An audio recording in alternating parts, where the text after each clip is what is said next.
They laughed at him, mocked him, called him a fool. But what if I told you? The fool was never the joke. What if the fool was the truth no one dared to speak? The mirror no one wanted to face? The door to your liberation. Carl Jung once said, "The soul demands your folly, not your wisdom." In a world addicted to control, order, and appearances, the fool is the only one truly free. He dares to laugh in the face of fear, to dance where others crawl, and to reveal the light hidden deep in your shadow. This is not comedy. This is resurrection. This is the ancient archetype buried in your psyche, the wild force you've denied for far too long. Are you brave enough to become the fool? In this video, we'll uncover the hidden wisdom of the fool archetype. How embracing your inner fool can unlock creativity, heal the soul, and lead to profound psychological freedom through Carl Jung's most misunderstood symbol, the return of the fool. Across time and culture, the fool has danced through myth, theater, and the collective unconscious, wearing a crooked smile and speaking truths disguised as jokes. Unlike the sage or the king, the fool doesn't seek power or recognition. He slips through the cracks of hierarchy, mocking convention and disrupting order. But make no mistake, the fool is not merely a clown. In Jungian psychology, he is an archetype, a symbol embedded deep within the collective human psyche. He embodies chaos, laughter, rebellion, and paradox. His wisdom is not logical but intuitive, and his strength lies not in control, but in surrender. Carl Jung viewed the archetypes as primordial images inherited by every individual at birth. The fool, or what Jung might associate with the trickster archetype, reflects the energy of playful inversion, of challenging the status quo, not through confrontation, but through absurdity. He is the shadow of a culture that takes itself too seriously. The fool is the one who can stumble through the palace and whisper in the king's ear. His presence signals change, movement, and the collapse of illusions. He shows us where we are rigid, where we pretend, and where we have forgotten how to live. Today, we find ourselves exiled from the fool. In a world driven by metrics, logic, and constant performance, the fool is homeless. We label play as unproductive, silliness as immature, and spontaneity as dangerous. But this repression comes at a cost. As Jung warned, whatever we repress does not disappear, it returns, often more violently. Without the fool, we grow dry, bored, and anxious. We become rigid shells of duty, disconnected from joy, intuition, and soul. The energy of the fool, denied, can become toxic mischief, depression, or burnout. To reclaim the fool is to allow ourselves to become unfinished again. It is to risk looking ridiculous, to laugh at ourselves, and to step out of the performance. It means embracing vulnerability and allowing surprise back into our lives. The fool invites us to stop pretending to make peace with our contradictions and our need for play. He reminds us that imperfection is not failure, but a doorway to truth. As Jung once wrote, "The soul demands your folly, not your wisdom." Wisdom without folly becomes sterile. Folly, embraced, becomes transformation. The fool does not ask for respect. He asks for recognition. Within each of us, he waits barefoot, grinning, ready to trip the ego and free the soul. And in a world that worships certainty, his laughter might be the most sacred sound of all. The sacred chaos within. The fool doesn't come dressed in robes of gold or crowned in reason. He comes barefoot, disheveled, and smiling, holding a mirror to our most serious faces. In Jungian terms, he is the trickster who dances on the edge of consciousness and the unconscious, upsetting order with purpose. But his chaos is not meaningless. It is sacred. The fool disrupts, not to destroy, but to awaken. He appears when our lives have become too rigid, when ego has smothered the soul, and when we have forgotten how to breathe freely. He mocks us not to humiliate, but to liberate us from self-importance. Jung believed that within the unconscious dwells every polarity of human nature, the light and dark, the sacred and profane. The fool is a living paradox, ignorant and wise, immature and ancient, chaotic and divine. His role is not to fit into our clean boxes of morality or intellect, but to blow them open. When the fool enters our psyche, he invites us to touch something raw and original.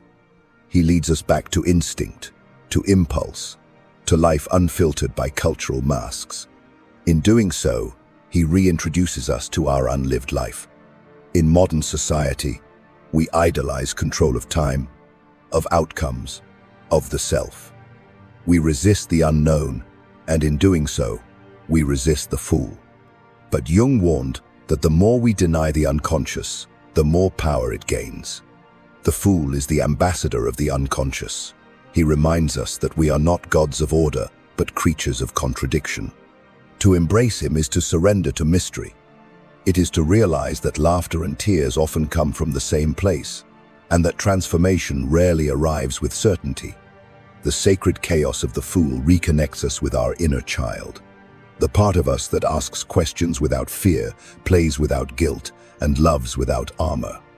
In Jungian analysis, this return to childlike energy is not regression, it is integration. It's the reclaiming of vitality, curiosity, and openness that we lost in our pursuit of adulthood. The fool shows us how to live again, not in defiance of wisdom, but in union with it. He is not opposed to the sage, he completes the sage. Thus, when life feels stale and predictable, when your soul aches beneath the burden of reason, call on the fool. Let him overturn the tables of your mind, scatter the expectations, and dance on your timeline. For only in sacred chaos can the seeds of a new self take root, and the fool, laughing all the while, knows this better than anyone. The fool and the ego's fall. The fool's greatest gift is his power to expose the illusion of control. He trips the ego, not to injure it, but to humble it so that the deeper self, the soul, might emerge. In Jungian psychology, the ego is the conscious part of our identity, the I we present to the world. It is necessary, but limited. When the ego grows too large or rigid, it begins to mistake itself for the whole self. The fool, in his strange wisdom, exists to remind us that we are more than what we pretend to be. He humiliates, but with purpose. Jung spoke of the inflated ego as a psychological danger. When we identify only with success, with roles, with achievements, we risk disconnection from the unconscious, from the deeper, instinctual layers of being. The fool enters like a jester in the king's court, not with a sword, but with a joke that slices just as sharply. He ridicules the false self. His laughter is directed at vanity, at pretense, at the hollow performances we give in pursuit of validation. He tells us, in his irreverent way, that it's okay not to be perfect, that true freedom begins with acceptance of our foolishness. This process can feel like a fall, to be exposed, to look foolish, to fail publicly or privately. These are painful ego deaths. But Jung taught that the path to individuation, to wholeness, requires such disintegration. The fool helps us fall with grace. He turns collapse into comedy. He transforms shame into play. And through this playful ruin, we discover that our ego was never meant to carry the weight of the world. The soul grows only when the ego learns to kneel. The fool isn't interested in appearances. He cares little for credentials, status, or sophistication. He wants the raw truth beneath the costume. And often, he finds it through inversion, by doing the opposite of what is expected. Where others bow, he mocks. Where others are silent, he speaks. This reversal is not rebellion for its own sake. It's an attempt to free us from our unconscious slavery to norms. In his foolishness lies clarity, a way of seeing we cannot access when imprisoned by pride. So when the fool enters your life through failure, embarrassment, or absurdity, pay attention. He is there to tear down the false throne you've built. And though you may curse him in the moment, you will thank him in time. For only in the ego's fall can the soul begin to rise. The path of playfulness. In a world obsessed with productivity, performance, and progress, playfulness seems frivolous and indulgence, reserved for children or the idle. But Carl Jung believed that play was not trivial. It was essential. The fool, as the embodiment of play, becomes a guide towards psychological balance. His laughter, mischief, and spontaneity are not escapes from reality, but ways of engaging with it more authentically. He reveals that seriousness, when not balanced by play, becomes a form of tyranny, one that slowly drains the soul. Jung once noted that the creation of something new is not accomplished by the intellect, but by the play instinct. Creativity arises not from rigid structure, but from experimentation, risk, and freedom, the very things the fool champions. Play allows the unconscious to surface, symbolically and safely. It is how the psyche stretches, expresses, and heals. The fool knows this intuitively. His antics are not distractions, but invitations to break the rules, question the script, and find joy in uncertainty. When we play, we connect to our inner child, and in doing so, we reconnect with the soul. Play is also deeply vulnerable. It requires surrender. We risk looking silly, making mistakes, or being judged. The ego resists this, desperate to maintain its image of control. But the fool challenges that resistance. He teaches us that vulnerability is not weakness, but truth. And truth, especially when expressed through play, has a liberating power. The moments when we laugh at ourselves, when we create without fear, are moments of true connection, not only with others, but with ourselves. Jung saw the journey of individuation, the process of becoming wholas, a spiraling dance between opposites, logic and emotion, light and shadow, wisdom and folly. The fool brings rhythm to this dance. Without him, the process becomes sterile, dominated by reason alone. The soul needs joy as much as it needs discipline. It needs release, laughter, and unpredictability. The fool, therefore, is not an interruption of our path, but an integral part of it. He teaches us how to stumble forward with grace. To embrace the path of playfulness is to open oneself to the unexpected, the absurd, and the joyful unknown. It is to live with curiosity rather than caution.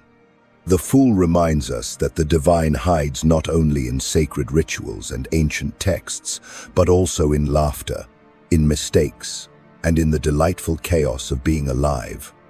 In following his path, we rediscover the parts of ourselves that seriousness made us forget. Embracing vulnerability through the fool. The fool's presence in our lives is a call to embrace vulnerability, the willingness to show our true, imperfect selves without fear or shame. Carl Jung emphasized that psychological growth requires confronting the shadow, those hidden, rejected parts of ourselves. The fool acts as a bridge to this shadow realm, using humor and absurdity to soften the fear of exposure. His laughter invites us to shed the armor of perfection and meet ourselves with kindness, even when we stumble or fail.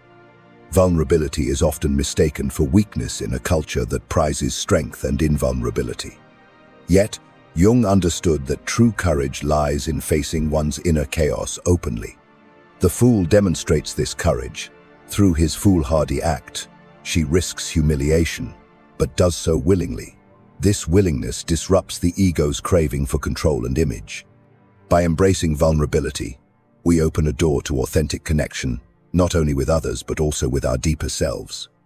The fool's path teaches us that vulnerability is fertile ground for transformation. When we drop the pretense and allow ourselves to be seen fully, the unconscious energies can flow freely. This release sparks creativity, healing, and insight. Jung referred to this integration of opposites as the process of individuation, where light and shadow coexist within the psyche.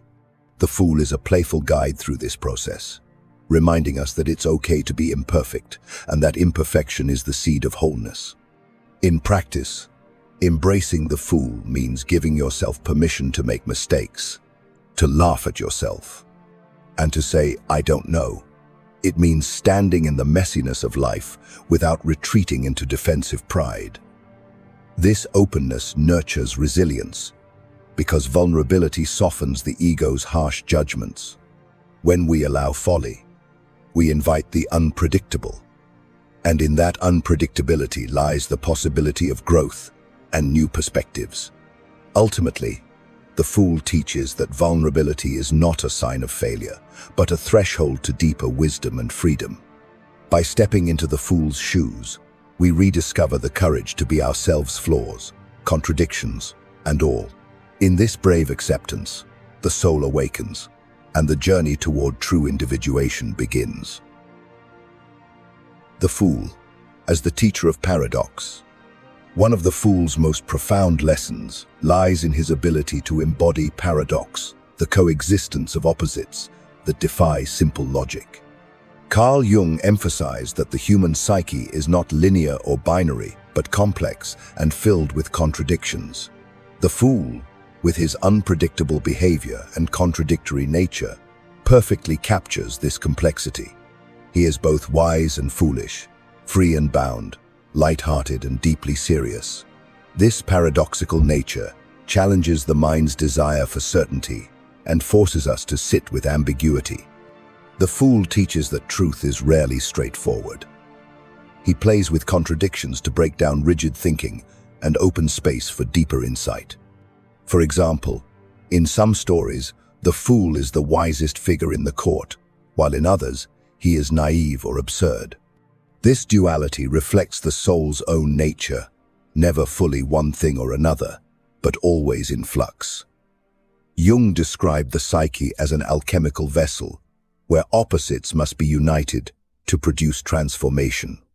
The Fool embodies this vessel, constantly shifting and surprising us. Embracing paradox is difficult because it undermines the ego's craving for clarity and control. The Fool, however, delights in the unpredictable. He invites us to hold two opposing truths simultaneously, to be serious and playful, confident and uncertain, wise and foolish. This acceptance of ambiguity expands our capacity for empathy, creativity, and spiritual growth.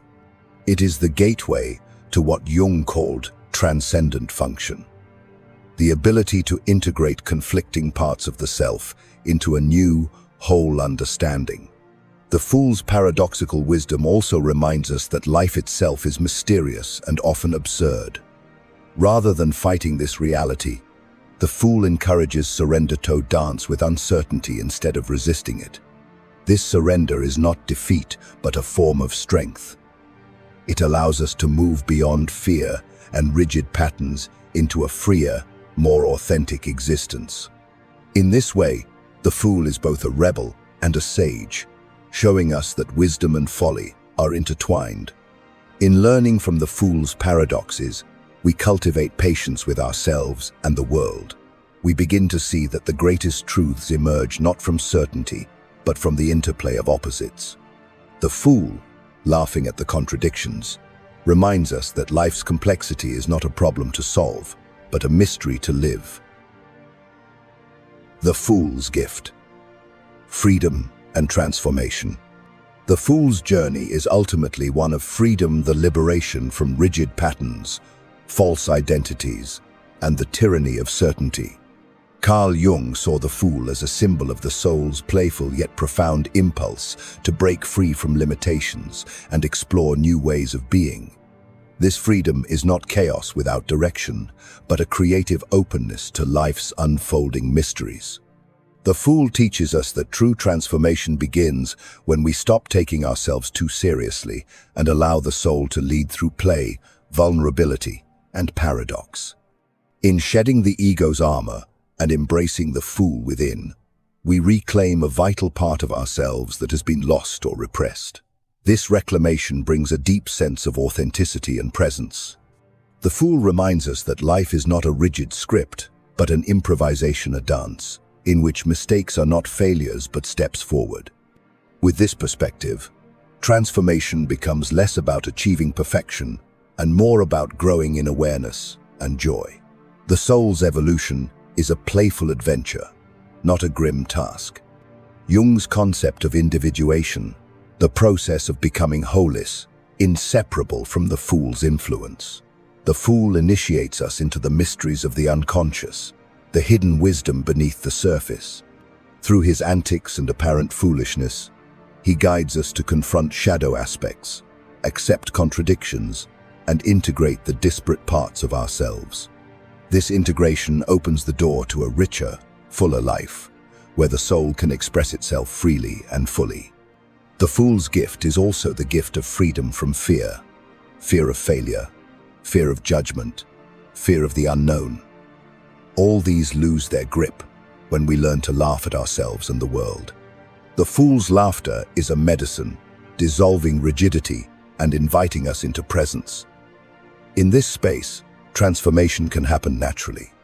We become less attached to outcomes and more open to the flow of life, trusting that even the foolish path leads us where we need to go. In embracing the Fool archetype, we embrace life itself with all its uncertainties, contradictions, and surprises. The Fool teaches that wisdom and folly are two sides of the same coin, and that only through playful surrender can the soul truly soar. This is the ultimate lesson. To be free is to be foolish hand in that freedom, to be truly alive.